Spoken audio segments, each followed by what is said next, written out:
Always king ಅನ್ನೋದು ಮತ್ತೊಮ್ಮೆ prove ಆಯಿತು. ಬ್ಯಾಟ್ ಹಿಡಿದು ನಿಂತ್ರೆ ಈಗಲೂ ನಾನು ಹಸಿದ ಹೆಬ್ಬುಲಿಯೇ ಅನ್ನೋದನ್ನ ಕಿಂಗ್ ವಿರಾಟ್ ಕೊಹ್ಲಿ ಸಾಧಿಸಿ ತೋರಿಸಿದ್ದಾರೆ. ರಾಂಚಿಯ ಮೈದಾನದಲ್ಲಿ ವಿಶ್ವ ದಾಖಲೆಯ ಶತಕ ಬಾರಿಸಿ ಹೀಯಾಳಿಸಿದವರ ಸೊಕ್ಕಿಳಿಸಿದಂಥ ವಿರಾಟ್ ಕೊಹ್ಲಿ ಆರ್ಭಟ ಹೇಗಿತ್ತು? ಈ ಸೆಂಚುರಿ ವಿರಾಟ್ಗೆ ಅದೆಷ್ಟು ಮುಖ್ಯವಾಗಿತ್ತು? ಬಿಸಿಸಿಐಗೆ ಕೊಟ್ಟ ಸಂದೇಶ ಏನು? ಏನೆಲ್ಲ ದಾಖಲೆಗಳು ಬ್ರೇಕ್ ಆಗಿವೆ? ಈ ಬಗೆಗಿನ ಒಂದಷ್ಟು ಮಾಹಿತಿಯನ್ನ ಈ ವಿಡಿಯೋದಲ್ಲಿ ನೀಡ್ತೇನೆ. ನಾನು ಶಾಂತ. ನೀವು ಸುದ್ಯಾನದ ಸಬ್ಸ್ಕ್ರೈಬರ್ ಆಗೋದಕ್ಕೆ ಮರಿಬೇಡಿ. ಸೌತ್ ಆಫ್ರಿಕಾ ವಿರುದ್ಧದ ಮೊದಲ ಏಕದಿನ ಪಂದ್ಯವನ್ನ ಗೆದ್ದಿರುವಂತ ಭಾರತ 3 ಪಂದ್ಯಗಳ ಸರಣಿಯಲ್ಲಿ ಲೀಡ್ ಸಾಧಿಸಿದೆ. ಈ ಪಂದ್ಯದಲ್ಲಿ ಒನ್ ಮ್ಯಾನ್ ಶೋ ತರ ಪರ್ಫಾರ್ಮೆನ್ಸ್ ನೀಡಿದ್ದು ಕಿಂಗ್ ವಿರಾಟ್ ಕೊಹ್ಲಿ. ಮಹೇಂದ್ರ ಸಿಂಗ್ ಧೋನಿಯ ಹೋಮ್ ಟೌನ್ ರಾಂಚಿಯಲ್ಲಿ ವಿರಾಟ ರೂಪ ತೋರಿಸಿದ್ದಾರೆ. ವಿರಾಟ್ ಕೊಹ್ಲಿಗೆ ನಾವು ಬೇಕಿಲ್ಲ, ಆದ್ರೆ ನಮಗೆ ಅವರ ಅವಶ್ಯಕತೆ ಇದೆ ಅಂತ ಆವತ್ತು ಜಸ್ಪ್ರೀತ್ ಬುಮ್ರಾ ಹೇಳಿದ್ದ ಮಾತು ಅಕ್ಷರಶಃ ಸತ್ಯವಾಗಿದೆ. ಏಕದಿನ ಮಾದರಿಯಲ್ಲಿ ವಿರಾಟ್ ಕೊಹ್ಲಿಯೇ ಅನಭಿಷಕ್ತ ದೊರೆ ಅನ್ನೋದನ್ನ ಜಗತ್ತು ಮತ್ತೊಮ್ಮೆ ಒಪ್ಪಿಕೊಂಡಿದೆ. ಸೌತ್ ಆಫ್ರಿಕಾ ವಿರುದ್ಧ ವಿರಾಟ್ ಕೊಹ್ಲಿ ವಿಶ್ವ ದಾಖಲೆ.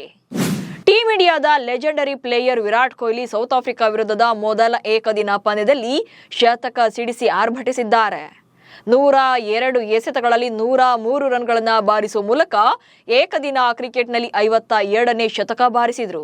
ಇನ್ನು ರಾಂಚಿಯಲ್ಲಿ ನಡೆದ ಸೌತ್ ಆಫ್ರಿಕಾ ವಿರುದ್ಧದ ಮೊದಲ ಏಕದಿನ ಪಂದ್ಯದಲ್ಲಿ 3ನೇ ಕ್ರಮಾಂಕದಲ್ಲಿ ಕಣಕ್ಕಿಳಿದ ವಿರಾಟ್ ಕೊಹ್ಲಿ 120 ಎಸೆತಗಳಲ್ಲಿ 11 4 ಹಾಗೆ 7 ಸಿಕ್ಸರ್ಗಳೊಂದಿಗೆ ಬರೋಬ್ಬರಿ 135 ರನ್ಗಳನ್ನ ಚೆಚ್ಚಿದ್ರು. ಈ ಭರ್ಜರಿ ಶತಕದೊಂದಿಗೆ ಒಂದೇ ಸ್ವರೂಪದಲ್ಲಿ ಅತ್ಯಧಿಕ ಸೆಂಚುರಿ ಸಿಡಿಸಿದ ವಿಶ್ವ ದಾಖಲೆಯನ್ನ ತಮ್ಮದಾಗಿಸಿಕೊಂಡಿದ್ದಾರೆ. ಏಕದಿನ ಮಾದರಿಯಲ್ಲಿ ವಿರಾಟ್ ಕೊಹ್ಲಿ ಅವರ 57ನೇ ಏಕದಿನ ಶತಕ ಇದು. ಒಂದೇ ಸ್ವರೂಪದಲ್ಲಿ ಅತಿ ಹೆಚ್ಚು ಶತಕಗಳನ್ನ ಗಳಿಸಿದ ಆಟಗಾರನಾಗಿದ್ದಾರೆ. ಒಂದು ಸೆಂಚುರಿ ಮೂಲಕ ಹಲವು ದಾಖಲೆ ಬರೆದ ವಿರಾಟ್ ತಮ್ಮ ವೃತ್ತಿ ಜೀವನದಲ್ಲಿ ಟೆಸ್ಟ್ ಸ್ವರೂಪದಲ್ಲಿ 51 ಶತಕಗಳನ್ನ ಗಳಿಸಿದಂತ ಲೆಜೆಂಡರಿ ಬ್ಯಾಟ್ಸ್ಮನ್ ಸಚಿನ್ ತೆಂಡೂಲ್ಕರ್ ಅವರ ದಾಖಲೆಯನ್ನ ವಿರಾಟ್ ಕೊಹ್ಲಿ ಬ್ರೇಕ್ ಮಾಡಿದ್ದಾರೆ. 2023ರಲ್ಲಿ ಸಚಿನ್ ತೆಂಡೂಲ್ಕರ್ ಅವರನ್ನ ಹಿಂದಿಕ್ಕಿ ಏಕದಿನ ಕ್ರಿಕೆಟ್ನಲ್ಲಿ ಅತಿ ಹೆಚ್ಚು ಶತಕಗಳನ್ನ ಗಳಿಸಿದ ಕ್ರಿಕೆಟಿಗನಾಗಿದ್ರು. ಸಚಿನ್ ಏಕದಿನ ಪಂದ್ಯಗಳಲ್ಲಿ 49 ಶತಕಗಳನ್ನ ಬಾರಿಸಿದ್ದಾರೆ. ಇನ್ನು ವಿರಾಟ್ ಕೊಹ್ಲಿ ದಕ್ಷಿಣ ಆಫ್ರಿಕಾ ವಿರುದ್ಧ ಏಕದಿನ ಪಂದ್ಯಗಳಲ್ಲಿ ಅತಿ ಹೆಚ್ಚು ಶತಕಗಳನ್ನ ಗಳಿಸಿದ ಭಾರತೀಯ ಆಟಗಾರನಾಗಿದ್ದಾರೆ. ಇಲ್ಲಿಯವರೆಗೆ 32 ಪಂದ್ಯಗಳಲ್ಲಿ 6 ಶತಕಗಳನ್ನ ಗಳಿಸಿದ್ದಾರೆ.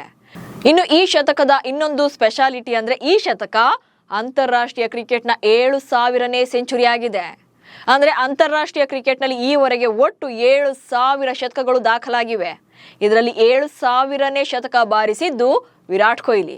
ಹೀಗಾಗಿ ರಾಂಚಿಯಲ್ಲಿ ಕಿಂಗ್ ಕೊಹ್ಲಿ ಬಾರಿಸಿದ ಶತಕ ವಿಶೇಷ ದಾಖಲೆಯ ಪಟ್ಟಿಗೆ ಸೇರಿದೆ.